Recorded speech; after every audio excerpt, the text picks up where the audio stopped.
Docteur Daniel Guggenheim, bonjour, Boker Tov. Bonjour. Oui, bonjour. J'espère que vous m'entendez bien. Nous vous entendons. Oui, oui. Vous m'entendez bien. Voilà. Alors, nous allons parler, bien entendu, comme nous le faisons ces dernières semaines, des répercussions économiques de la crise du coronavirus.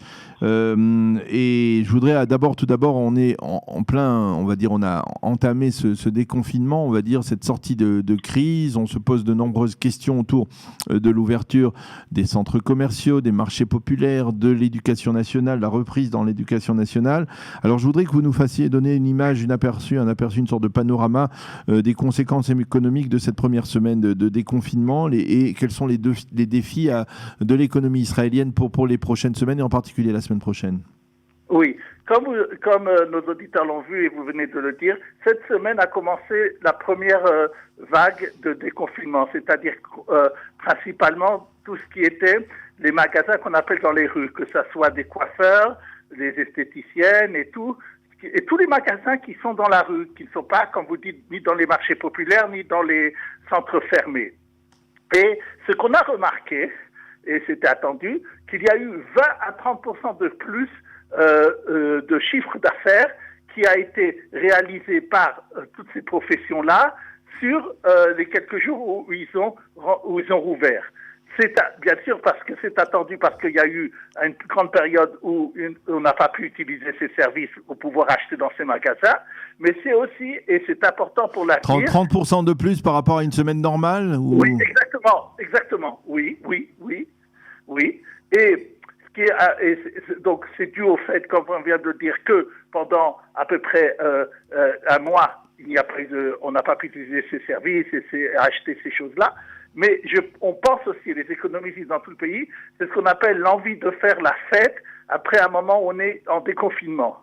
Et c'est très important pour la suite, parce que si la machine économique peut commencer à redémarrer comme on l'espère dans les prochaines semaines, ça sera extrêmement bien pour la croissance, parce que ça permettra, c'est arrivé souvent après des périodes de crise, les gens, bien qu'ils ont moins d'argent, et il y a un grand problème dont on parlera sûrement du chômage et des incertitudes concernant beaucoup de prêts, de choses comme ça, mais les gens ont envie de consommer et de se faire plaisir. Et ça peut aider la machine à redémarrer, surtout s'il y a une bonne politique de l'offre. On en parlera peut-être aussi dans la chronique. Alors, il y a d'autres... vers où on va, c'est-à-dire pour les prochaines semaines. Exactement. Vous avez raison de dire et d'être prudent pour savoir qu'est-ce qui va se passer la semaine prochaine. Je crois que c'est seulement à la fin de la semaine. Ils attendent encore des renseignements pour savoir si, le système éducatif va pouvoir reprendre en partie. C'est très important pour les gens qui doivent travailler, puisque sinon ils ont un problème pour faire garder leurs enfants aussi. Et il y a aussi le fait de savoir si les centres, ce qu'on appelle en Israël les canyonim, c'est-à-dire les grands centres commerciaux, vont avoir le droit de rouvrir.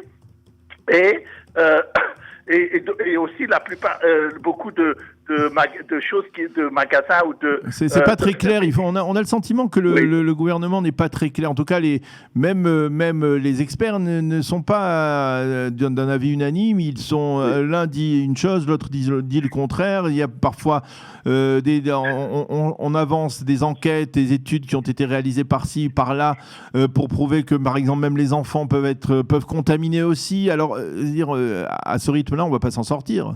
Alors, c'est effectivement ça. Je pense, et on le voit dans la plupart des pays, de toute façon, vous avez sûrement parlé de ça, que le nombre de malades à l'heure actuelle en Israël et dans tous les pays, on est sur une pente très décroissante.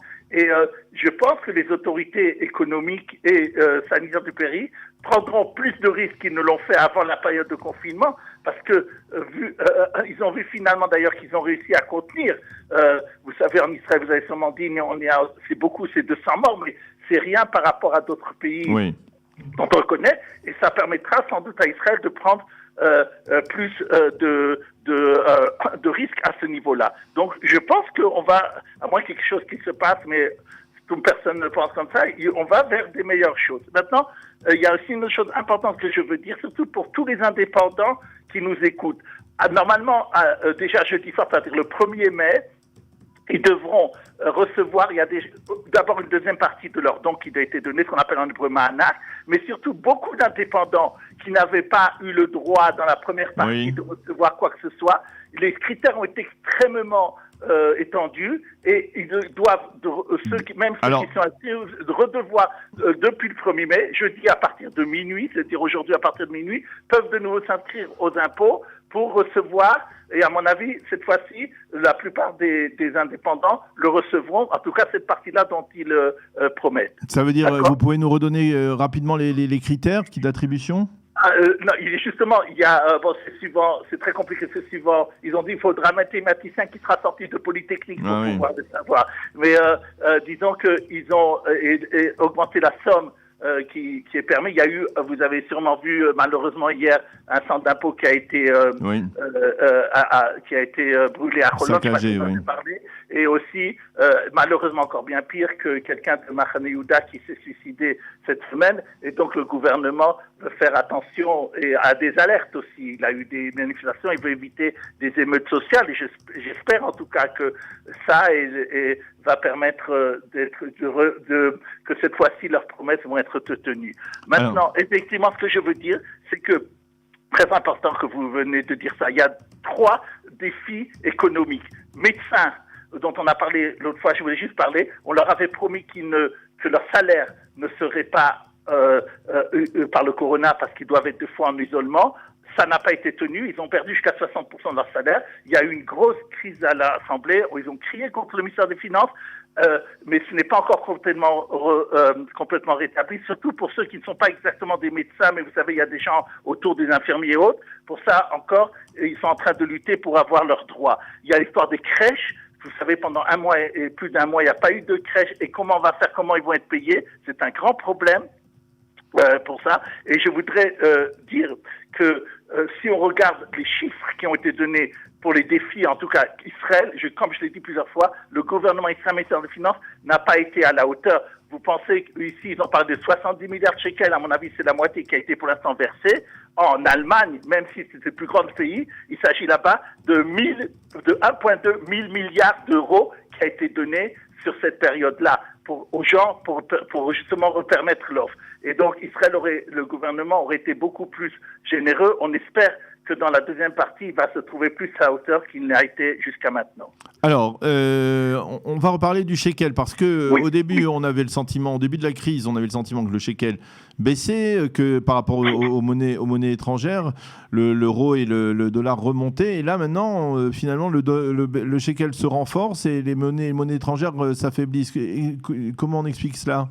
Oui, j'ai voulu reparler de ça parce que j'ai beaucoup d'appels de gens par Calitime, de gens qui me demandent qu'est-ce qu'ils veulent faire, qu'est-ce qu'ils doivent faire de leur euro. Parce que souvent, les gens ont encore de l'argent en France ou perçoivent leur retraite et me demandent. Et je veux donner encore une fois les raisons de cette augmentation du shekel, le fait qu'il est maintenant de nouveau à des niveaux historiques par rapport à toutes les monnaies, le dollar et l'euro, et il est revenu très fort. Il y a 3 raisons qui posent ça, et comme ça permettra aux 2 gens de comprendre.